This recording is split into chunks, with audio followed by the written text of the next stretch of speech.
Good afternoon, everyone. I'm Parsa Mufti, and welcome to News Platform's discussion on Visibly Invisible, India's Muslim question. There is political consensus that India's Muslims are the other.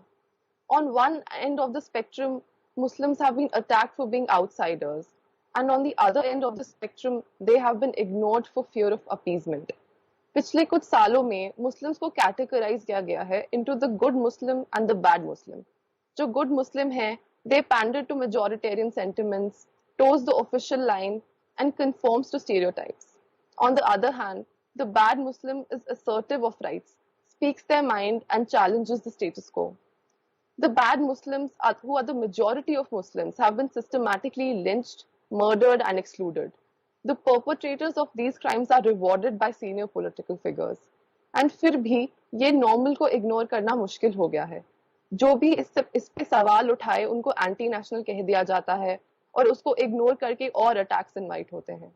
Things have become so bad that a full-blown riot can take place when the president of the world's most powerful nation is visiting the nation's capital. And it took the censure of foreign governments for someone to take notice. The painful reality for most Muslims in India is not that they're relegated to second-class citizens. It is that they're not even considered human. We are therefore extremely late in hosting this discussion, for which we are honored to host Dr. Saida Hamid, former member of the Planning Commission and Samruddh Bharat Foundation's trustee, Professor Tanveer Fazal, professor at Hyderabad Central University and editor of The Minority Conundrum, and Alka Lambaji, former MLA and spokesperson for the Congress Party. Saida ma'am, only recently a religious organization was accused of a conspiracy to use Muslims to spread the coronavirus. And recently, a prominent news channel found itself in a similar situation. However, the former was marked with outcry across the country, but the news channel was met with definite silence. आपको ऐसा क्यों लगता है ये duplicity और ये hypocrisy है? Why isn't the same standard applied everywhere? देखिए, ये तो एक मुसलमानों को टारगेट करने का जो एजेंडा है, समझिए जब से सच्चर कमेटी रिपोर्ट ने मुसलमानों की कंडीशंस को खोल के रख दिया पूरे देश के सामने, पूरी दुनिया के सामने, जब से एक उसका काउंटर ये शुरू हुआ है कि मुसलमानों को टारगेट करना. आपने कहा कि मुसलमान अगर बोलें तो उनको टारगेट किया जाता है, वो भी सही है, और ये भी सही है कि जो सबसे मासूम इनोसेंट्स होते हैं, जिनका किसी से लेना देना नहीं है, उनको भी लिंच किया जाता है, उनको टॉर्चर किया जाता है, उनकी जिंदगी को वायलेट किया जाता है. ये जो नफरत आमेज बयान है, this poison has now seeped into every single, it seems like every single orifice has been injected with this hatred, and you find it everywhere. And you see that before coronavirus became a leveler, a great leveler across the board, you saw that we had gone through a very bad incidence of widespread killing and rioting and burning in Delhi, and how the hate speeches were condoned, how there was no enforcement against inciting people to kill and to ravage and to murder. This is a very deliberate plan which has been unrolled. But the fact is that we are now before the eyes of the world, and the world has been, दुनिया में इस वक्त हमारा जो image है, Islamophobia का जो image है, वो भी उसके examples भी आपके सामने हैं. I don't want to hog a lot of time because I want to hear my colleagues, but there's a lot more I want to say. I want to talk about the Ganga Jamni Tehzeeb. I want to talk about Nehru and Azad and Gandhi. These are the people who were the pride of the nation. ऐसा लगता है कि जिसको हिंदुस्तान पे नाज था, साहिर लुधियानवी साहब ने कहा है कि जिन्हें नाज है हिंद पर वो कहाँ है, कि उन रहबरों को बुलाओ और ये दिखाओ कि ये हिंद को क्या हो गया है. तो जिन्हें नाज था हिंद पर, वो तो और ही लोग थे. ऐसा लगता है कि नाज ही नहीं रहा इस मुल्क पे. I just stop here. जी ma'am. Alka ma'am, Aam Aadmi party इस हिपोक्रेसी का हिस्सा कैसे बन गई? पहले उन्होंने कहा था कि वो शाहीन बाग को इमीडिएटली क्लियर कर देंगे जैसे ही वो पावर में आएंगे। दिल्ली रायट्स में भी उनका कुछ ज्यादा योगदान नहीं रहा और अब वो एफआईआर्स भी सिलेक्टिवली फाइल कर रहे हैं। क्या आप में और बीजेपी में अब कुछ ज्यादा अंतर रह गया है? देखिए, मैंने अरविंद केजरीवाल जी को जानती नहीं हूँ। मैंने उनके साथ एक विधायक के तौर पर काम भी किया और उनकी जो सोच और राजनीति करने का तरीका इतनी तेजी के साथ बदलेगा, इस पे किसी को भी यकीन नहीं होता है।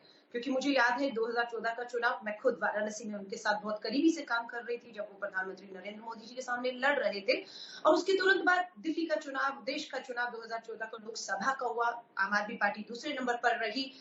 अब उसको ये लगने लग गया, जो सोच केजरीवाल जी ने समय समय पर रखी सबके सामने, जो बहुत लोगों के लिए चौंकाने वाली सोच थी, उसी सोच के कारण योगेंद्र यादव हो, प्रशांत भूषण हो, डॉक्टर कुमार विश्वास हो, मयंक गांधी हो, अंजलि दमानिया हो, मेधा पाटकर जैसे लोगों ने पार्टी छोड़ना शुरू कर दिया। सोच क्या थी? सोच ये थी, ये मुस्लिम वोट जो है ना, ये भाजपा के खिलाफ, भाजपा के साथ जाएगा नहीं, और जो इसे लड़ता हुआ दिखेगा ये उसके साथ अपने आप आएगा, इसलिए कुछ करने की आपको जरूरत नहीं है। और ये दिख रहा था दिल्ली में कांग्रेस कमजोर हो रही है, इसलिए आप इसको छोड़ दीजिए, ये आपके पास आएगा। क्योंकि मैं 15 में चुनाव में खड़ी थी और दिल्ली के चांदनी चौक जामा मस्जिद से खड़ी थी, और ये अफवाह फैल गई कि अलका लांबा शायद इमाम से मिली है, आम आदमी पार्टी की कार्यकर्ता होने के नाते, और एक फतवा या एक अपील करने के लिए कहा। तो केजरीवाल का तुरंत फोन आया, ये गलती मत कर देना, ये वोट हमारे पास अपने आप आएगा, अगर तुमने ऐसा किया तो जो हिंदू वोट है, जो बीजेपी संघ का वोट है, वो हमारे हाथ से चटक जाएगा। मुझे यकीन नहीं हुआ और मैंने उनसे कहा कि मैं अपनी जिंदगी में शाही इमाम से नहीं मिली हूँ, और रिजल्ट आए, आम आदमी पार्टी जीती। लेकिन उसके बाद जब 19 का चुनाव आया, तब मैं फिर आम आदमी पार्टी में थी, लोकसभा की बात कर रही हूँ। एक सर्वे करवाया गया कि मुस्लिम वोट किस तरफ जा रहा है। बहुत लोगों ने विरोध तब भी किया कि आप मुस्लिम वोट के बारे में हमेशा ये जाति धर्म की राजनीति तो करने नहीं आए थे, हम लोग तो एक व्यवस्था बदलने के लिए स्वराज का नारा, जन लोकपाल। उस समय भी बहुत लोगों ने पार्टी के अंदर विरोध किया, बोला नहीं, ये मुस्लिम वोट हमारा सर्वे कहता है 19 में कांग्रेस की तरफ जा रहा है। तो बहुत से मुस्लिम जो विधायक उन्होंने सुझाव देने शुरू किए, जो बिल्कुल अटपटा सा लग रहा था कि आम आदमी पार्टी इस तरीके से समीकरण बिठा के अब राजनीति करेगी। और उसमें कहा गया कि जितने इमाम हैं उनकी तनख्वाहें बढ़ा दीजिए, वो खुश होकर फतवे जारी करेंगे, और जो मुस्लिम वोट 19 में कांग्रेस की तरफ जाते दिख रहा है वो आपकी तरफ आ जाएगा। लेकिन सब कुछ किया केजरीवाल जी ने, लेकिन ऐसा हुआ नहीं। फिर उन्होंने एक बात को कहा, देखा मैंने तुम्हें कहा था ना, ये सब करने से भी कुछ नहीं होगा, इसलिए 20 में वो खामोश हो गए पूरी तरह से। शाहीन बाग पूरा आंदोलन हुआ, पूरा का पूरा दिल्ली में दंगे हुए। उन्होंने हर बार ये कहकर अपना पल्ला झाड़ लिया कि दिल्ली पुलिस मेरे पास नहीं है। दिल्ली पुलिस आपके पास नहीं थी, लेकिन एक मुख्यमंत्री के तौर पर आपके विधायक है, आपकी सरकार है, आपकी जिम्मेदारी बनती थी कि आप उस आग को जो भड़क रही है, दंगे हो रहे थे, उसमें आप अपनी अपनी भूमिका को निभाते। इवन कि आप देख रहे हैं जामिया में वो उन्होंने नहीं जाना ठीक समझा, जेएनयू के बच्चों के साथ किस तरीके से संघ आरएसएस विश्व हिंदू परिषद के बच्चों ने, स्टूडेंट ने गुंडागर्दी की। उन्होंने बिल्कुल, जब तक वो आंदोलन में थे, वो जामिया गए, वो जेएनयू गए, वो हर सड़क के आंदोलन में शामिल हुए। लेकिन इस बार देखा गया कि पूरी तरह से उन्होंने एक पलटी मार ली, और बिल्कुल आज एक सफूरा जो है जागार जामिया की आंदोलनकारी तिहाड़ में है, बताते हैं गर्भवती है, प्रेग्नेंट है वो। उसको लेकर इंटरनेशनल मीडिया में चर्चा हुई कि क्यों अरविंद केजरीवाल मानवीय आधार पर एक कदम आगे बढ़कर कोशिश तो कीजिए। इवन कि दिल्ली के दंगों में आम आदमी पार्टी के नेताओं ने कहा हमने सेना बुलाने को कह दिया, क्योंकि सब चीजें हाथ से निकलती जाती दिख रही है, घरों को जलाया जा रहा है, लोगों को मारकर नाले में फेंका गया है। और हम वहां गए थे, गंदी बदबू आ रही थी, बहुत लोग लापता हैं, लाशें उनकी नहीं मिली, आज भी लापता है।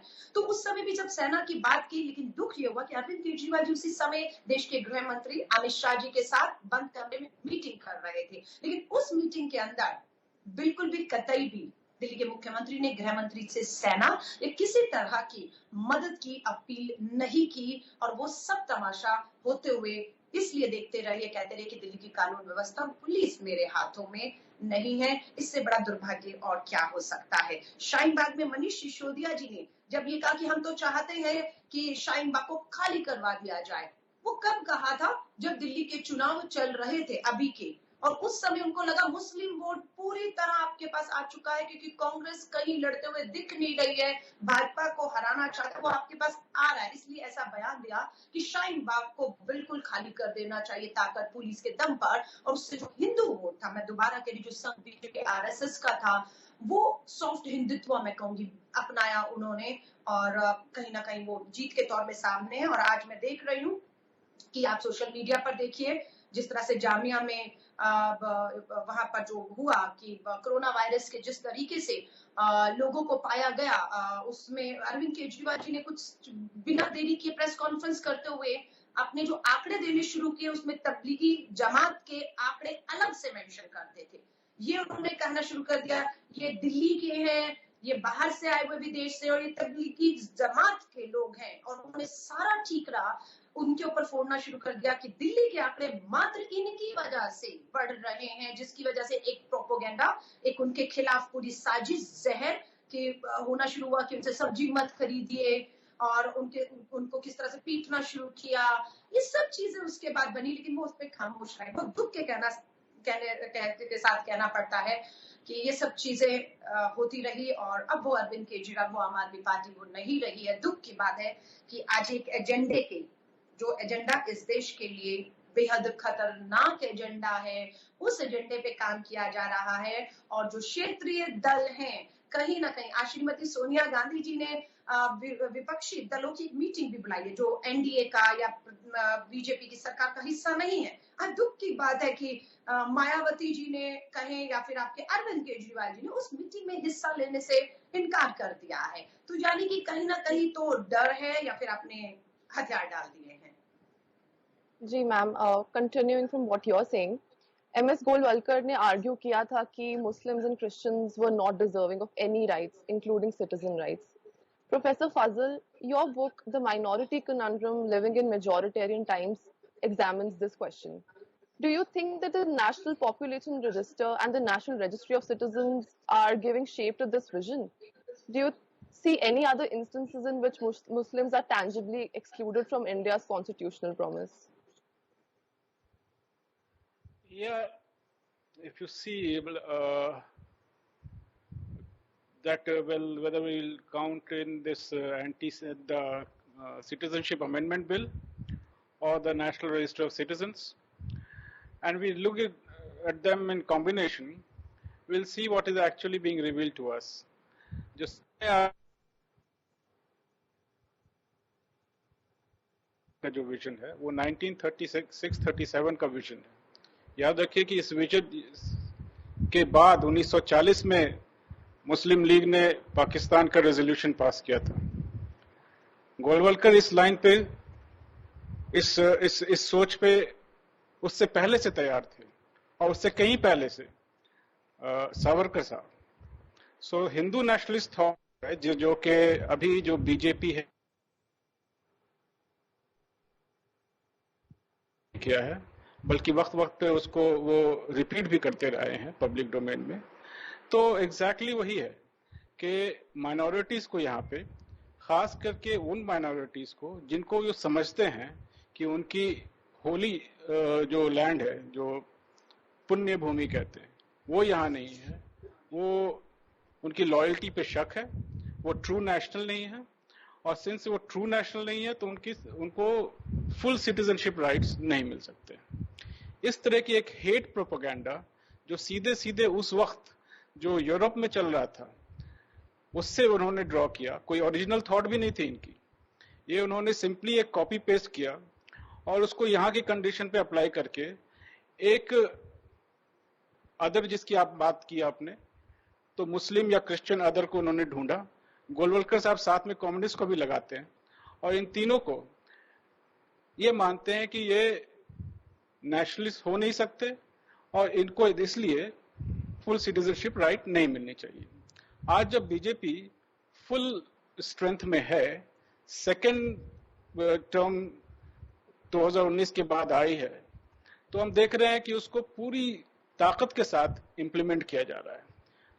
असम में उसका उन्होंने एक एक्सपेरिमेंट किया, वहां पे असमीज नेशनलिस्ट और असमीज शोविनिज्म जो पुराने चला रहा था उसके साथ उन्होंने एक तालमेल बैठाया, और वहां पर बंगाली और या बंगाली मुसलमानों के नाम पर एक बड़े सेक्शन को एक्सक्लूड किया थ्रू एनआरसी। हमें पता है कि एनआरसी में कितनी खामियां हैं। शुरुआत से ही उसमें original settler versus non natives versus non natives का एक क्राइटेरिया डेवलप किया गया। ये कंप्लीटली आर्बिट्ररी था। उसके जिसको उन्होंने शुरू से ही नेटिव कह दिया या ओरिजिनल कह दिया, उनसे उतने डॉक्यूमेंट्स की डिमांड नहीं थी, जबकि वो लोग जिनको नॉन ओरिजिनल मान के चला जा रहा था, उनसे एक लंबे चौड़े लिस्ट डॉक्यूमेंट्स, उसमें 1971 से पहले आपका या आपके एंसेस्टर का नाम होना चाहिए। अगर वो आपका एंसेस्टर है तो उसकी फैमिली ट्री में ड्रॉ कीजिए और उसके बाद आप खून का रिश्ता एस्टैब्लिश कीजिए, और अगर उस वक्त किसी और एंसेस्टर डिक्लेयर कर दिया तो दोनों के दोनों जाते हैं। इस तरह के प्रोसेस के थ्रू उन्होंने एक बड़े सेक्शन, अभी 20 लाख लोग करीब 20 लाख करीब लोग सिटीजनशिप से ऑलरेडी बाहर हो चुके हैं असम में। उसी को वो ऑल इंडिया पैटर्न पे लाना चाहते हैं। बार बार हमने देखा कि अमित शाह साहब ने कैंपेन के टाइम में टर्माइट या क्या क्या नामों से इन कम्युनिटीज को रेफर किया, और जो प्रैक्टिस में देख रहा है, चाहे आप एंटी सीए प्रोटेस्टर्स के साथ जिस तरह का बर्ताव किया जा रहा है, अभी अलका लांबा जी सफूरा जरगर की बात कर रही थी, एक स्टूडेंट एक्टिविस्ट है, जामिया में स्टूडेंट प्रोटेस्ट को लीड कर रही थी या कोऑर्डिनेट कर रही थी। उनके साथ साथ और भी जो उनके साथी है, उन सबको एक एक करके बुलाया जाता है, क्वेश्चनिंग की जाती है, और खास कि अगर वो मुसलमान है। ये भी बड़े अचंभे की बात है कि उस प्रोटेस्ट में कई सारे और कम्युनिटी के स्टूडेंट्स भी शामिल थे। Yes. So, UAP taking from what you're saying, Saida ma'am, you have often spoken about the Ganga Jamuna Tehzeeb, taking from Maulana Azad's teachings, how India is what it is because of its diversities. Do you think that the NDA is the death knell of India's secular and plural character? क्या यहीं पे खत्म होता है अब हमारा diverse fabric? देखिए, 1923 में हिस्ट्री को कभी नहीं भूलना चाहिए। 1923 में Maulana Azad became the youngest Congress president, और उन्होंने जब मजमे को एड्रेस किया तो उन्होंने ये कहा, and I just read it this morning again, कि अगर आसमान से एक फरिश्ता उतरे और आसमान की बदलियों से और मुझसे ये कहे कि मैं 24 घंटे में आजादी दिलवा सकता हूं, एक शर्त है कि तुम हिंदू मुस्लिम यूनिटी से दस्तबरदार हो जाओ। दस्तबरदार मीन्स गिव इट अप। तो मैं ये कहूंगा कि मैं हिंदू मुस्लिम यूनिटी से दस्तबरदार नहीं होऊंगा, क्योंकि अगर हिंदुस्तान को आजादी मिलने में देर हुई तो वो हिंदुस्तान का नुकसान होगा, और अगर हिंदू मुस्लिम यूनिटी जाती रही तो ये आलमे इंसानियत का नुकसान होगा। इन सुतूनों पे, on this platform we built up the nation, and that platform we built up the Ganga Jamni Tehzeeb। वो गंगा जमनी तहजीब जिसमें अल्लामा इकबाल लिख सकते थे, भगवान राम के बारे में लिख सकते थे कि है राम के वजूद पे हिंदुस्तान को नाज, है राम के वजूद पे हिंदुस्तान को नाज, अहले वतन समझते हैं उसको इमाम हिंद। यानी उन्होंने उसको इमाम हिंद का खिताब दिया। और वो उसके अलावा जो बड़े शायर हैं जैसे कि नजीर अकबर आबादी लिख सकते हैं होली के बारे में। और क्या लिखते हैं वो होली के बारे में? वो ये लिखते हैं, अब ये देखिए गंगा जमनी तहजीब का मतलब, आधम के ऐश तरफ क्या क्या जब हुस्न दिखाया होली ने, हर आन खुशी की धूम हुई यूं लुत्फ जिताया होली ने, हर खातिर को फुरसंद किया हर दिल को लुभाया होली ने, दफ रंगी नक्श सुनहरी का जिस वक्त बजाया होली ने, बाजार गली और कूचों में गुलशोर मचाया होली ने। जिसमें जगन्नाथ आजाद मिलादुन नबी के बारे में लिख सकते हैं, जिसमें रघुपति सहाय फिराक गोरखपुरी उर्दू जबान की प्रशंसा के बारे में लिख सकते हैं, जिसमें यानी जिसकी इतनी हमारे देश का जो खमीर है, हमारे देश का जो I don't know how to say that word in English, but it is the essence of our country is a Ganga Jamni Tehzeeb. And what we are trying to do is we are going to homogenize the country. We are going to make it one culture. So where will be the Nazir Akbar Abadis, Raghupati Sahai, Firaq Gorakhpuri kahan honge, Jagannath Azad kahan honge, ये सब हमारे जो literature के James हैं वो एक एक करके हमारे खत्म होते चले जा रहे हैं, वो इमेजेस खत्म होते चले जा रहे हैं, वो सारे सेंटिमेंट्स। तो मैं आखिर में आपसे बस ये कहना चाहती हूँ कि इस मुल्क की तहजीब को बचाएं, ये हमारे इस वक्त हमारी ये जिम्मेदारी है, because we have to look ahead, where do we go from here, and we don't want an impoverished nation in which there is only one culture, and that culture is foisted on Indians. This is not, ये वो रहबरान नहीं है, वो इस मुल्क के रहबर नहीं है, ये इस मुल्क के लीडर्स नहीं है जिसका हमने ख्वाब देखा था। और अगर आपको हिंद पे नाज नहीं है तो आप हिंद को बना दीजिए एक ऐसा खित्ता कि जिससे पूरी दुनिया में the greatest democracy will just become a laughing stock of the world. जी ma'am. Ma'am, this question is for all of the panelists. Why are political parties not able to frame an articulate narrative that is able to combat the divisive politics? Gandhi ji is a good example of what I'm talking about. Why have they absolved themselves of this question? Alka ma'am, starting with you, Hindu धर्म को भी इस्तेमाल किया जाता है मुस्लिम के खिलाफ वार करने में, उसको जस्टिफाई करने के लिए। क्या आपको लगता है कि जिस उपनिषद में वसुदेव कुटुंबकम का श्लोक लिखा गया हो, यूनिटी की बात की हो, वही धर्म इतनी नफरत और किसी एक के खिलाफ, माइनॉरिटी के खिलाफ अटैक्स करने में किसी को कह सकता है, या ऐसा कोई प्रिंसिपल हो सकता है ऐसे रिलीजन में? देखिए, बहुत खूबसूरत शब्द भारत के लिए बार बार कहा जाता है, अतिथि देवो भव और विश्व कुटुंबकम, कि हम पूरा विश्व एक परिवार है। लेकिन जब हकीकत में आप जमीन पे देखते हैं, लोग हमसे पूछते हैं क्या कांग्रेस के 70 साल के राज में ये सब नहीं हुआ?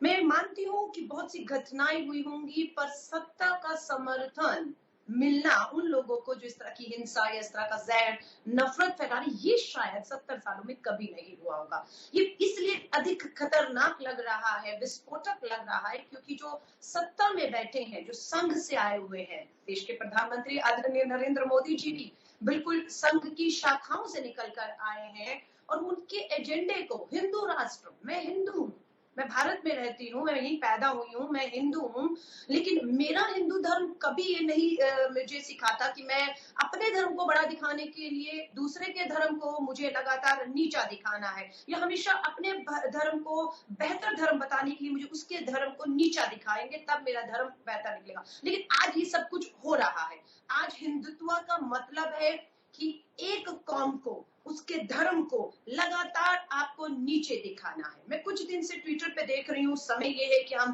कोरोना वायरस से लड़ रहे हैं, अर्थव्यवस्था चरमरा चुकी है, बेरोजगारी कहें, सब तराही कर रहा है, और ऐसे समय पर ट्विटर हैंडल के ऊपर ट्रेंड चलता है अखंड भारत।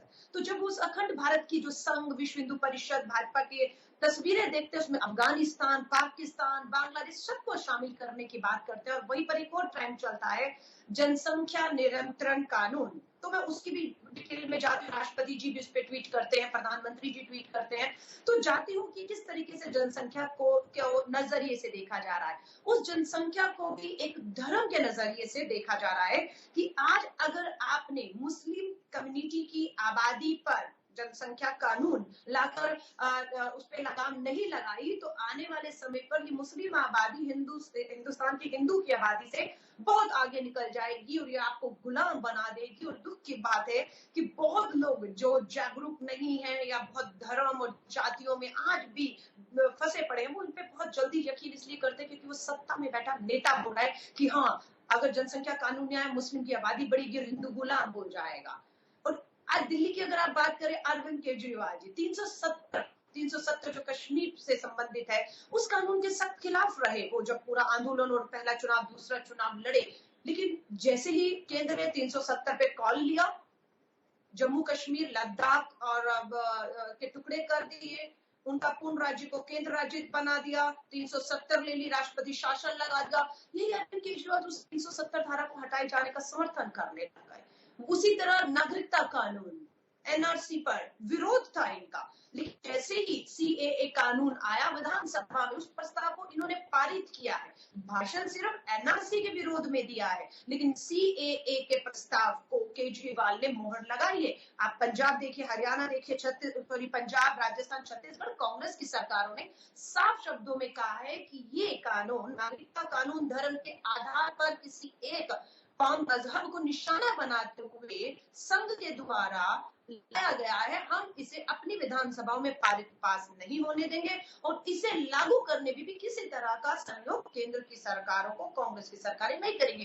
पर दिल्ली में पूरी तरह से उसका उल्टा होता हुआ दिखाई दे रहा है। आज दिल्ली के अंदर, भारत की राजधानी दिल्ली है और भारत की राजधानी दिल्ली में कोरोना वायरस के मामले 12,000।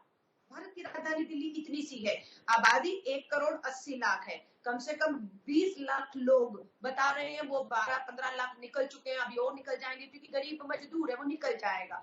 तो आप सोच रहे हैं कि वहां की अर्थव्यवस्था कितनी चरमरा चुकी है। लेकिन मुद्दे पूरी दिल्ली के अगर आप देखेंगे पूरी तरीके से, आज यशवंत सिन्हा जी को देखा, वो धरने पर बैठे राजघाट जाकर, उन्होंने कहा तुरंत सेना को बुलाकर देश उनके हाथ में एक हफ्ते के लिए इसलिए सौंपना चाहिए कि वो अपनी टोटल, अपनी जो मशीनरी, अपना जो ताकत है उसका इस्तेमाल करके समय रहते मजदूरों को अपने वाहनों में सुरक्षित तरीकों से, सोशल डिस्टेंसिंग के माध्यम से, क्योंकि उनकी ट्रेनिंग होती है हर चीज को एक युद्ध स्तर पर तुरंत करने की। wrap up quickly now. Before we wrap up, Professor Fazal, what would you urge the mainstream political parties and citizen groups to do differently? All the panelists can answer this, but quickly, in less than a minute, can you please? I would say that to fight it out, this tendency which has come up and all of us have now identified that this is something which is extremely poisonous for Indian society as well as politics. I will suggest that one should be in the forefront. लोगों को आगे आना चाहिए। आज की date में जब जगह जगह पे जिस तरह से हमने देखा कि अपोजिशन सामने आई और खास करके जो माइग्रेंट लेबर है और बहुत सही है और जस्ट कॉज, सरकार की जो उनकी तरफ जो completely dismissive kind of approach है उसको एक्सपोज करने की कोशिश की। उसी तरह से इन सवालों पर भी जो मुस्लिम क्वेश्चन आज आपने फ्रेम किया है, उस सवाल पे भी अपोजिशन और उसके जो प्रोमिनेंट लीडर्स हैं उनको सामने आना चाहिए। उन्हें ये सवाल उठाना चाहिए कि आज सफूरा जरगर क्यों जेल में है, क्यों उनके ऊपर यूएपीए लगाया गया है, क्यों मीरान हैदर, क्यों शर्जील इमाम, क्यों इस तरह के और कितने नए यंग स्टूडेंट एक्टिविस्ट जिनको कि लोगों ने पहचाना, देखा, और जो हमारी अच्छी यूनिवर्सिटी से निकले हुए लोग हैं, जो लोगों ने लोगों को ऑर्गेनाइज किया, पीसफुल प्रोटेस्ट किए, आज उनके ऊपर तरह तरह के चार्जेस क्यों लगाए जा रहे हैं। हमें लगता है कि इन चीजों से शाई अवे करने से या किसी तरह का hard Hindutva versus soft Hindutva खेलने से ये पॉलिटिक्स को हम डिफीट शायद नहीं कर पाएंगे। हमें सामने आना पड़ेगा। सिविल सोसाइटी है, बहुत हद तक सामने है, बहुत चीजों पे खुलकर मुखर भी हो रही है, पर ये जो पॉलिटिकल कम्युनिटी है, खास करके जो पॉलिटिकल लीडरशिप है हमारी, जिसको कि अभी भी उम्मीद लग रही है कि अगर हम बहुत ओपनली मुस्लिम कम्युनिटी के सवालों के साथ जुड़ेंगे तो कहीं हमें ऐसा ना लगे हो कि जो अरविंद केजरीवाल का डायलेमा है और जिसको उन्होंने बहुत ही खूबसूरती के साथ खेला दिल्ली इलेक्शन के दौरान, कहीं वो उनको भी ना हो जाए। तो इसलिए हमें कहना है कि भाई इस तरह की पॉलिटिक्स को अगर डिफीट करना है तो उसे कन्फ्रंट करना पड़ेगा, उससे सामने आकर के जो उसके नुकसानात हैं शुरुआती वो तो हो सकते हैं। लेकिन एक चीज मैं कहना चाहता हूं जो मुझे लगता है कि डॉक्टर सईदा हमीद और अलका लांबा दोनों इस पे एक राय रखती हैं, मैं भी उनके साथ हूं, कि ये जो हिंदुत्व डिस्कोर्स है ये नेचुरल नहीं है इंडियन सोसाइटी के लिए। इंडियन सोसाइटी की जो नेचुरल टेंडेंसी है वो जो गंगा जमनी तहजीब की जो बात है, जो एक दूसरों से बोरोइंग है, साथ रहना, कल्चर में देखिए, कस्टम्स में देखिए, मैरिज प्रैक्टिसेस में देखिए, खाने पीने के अंदाज में देखिए, जबान में देखिए, हर तरह में एक मिली जुली ही चीजें मिलती हैं आपको। जिस तरह से ये हमें कंप्लीटली एक होमोजेनस अलग तरह से एक खास करके upper caste kind of hegemonic discourse को लाना चाह रहे हैं, वो हिंदुस्तान के लिए कंप्लीटली अननेचुरल है। इसको हम ज्यादा दिनों तक बर्दाश्त नहीं कर पाएंगे। अगर आप मुसलमानों को अलग भी कर दें तो आम हिंदू भी इसको बर्दाश्त नहीं कर पाएगा, और इसलिए इसके साथ इस पॉलिटिक्स ऑफ हेट को थरली एक्सपोज करने की जरूरत है। यही मेरी उम्मीद है। Thank you, sir. Gandhiji famously argued that Hindu-Muslim unity would have to be the foundation of Swaraj. Each of India's founders, from Nehru, Sardar Patel, Maulana Azad, and Ambedkar, agreed with him. And India has adhered to this for the past 67 years. Something changed in the last 6 years. The question we have to ask ourselves is this: will we let the last 6 years become the new normal, or will we continue on our forward march? Thank you for joining us today.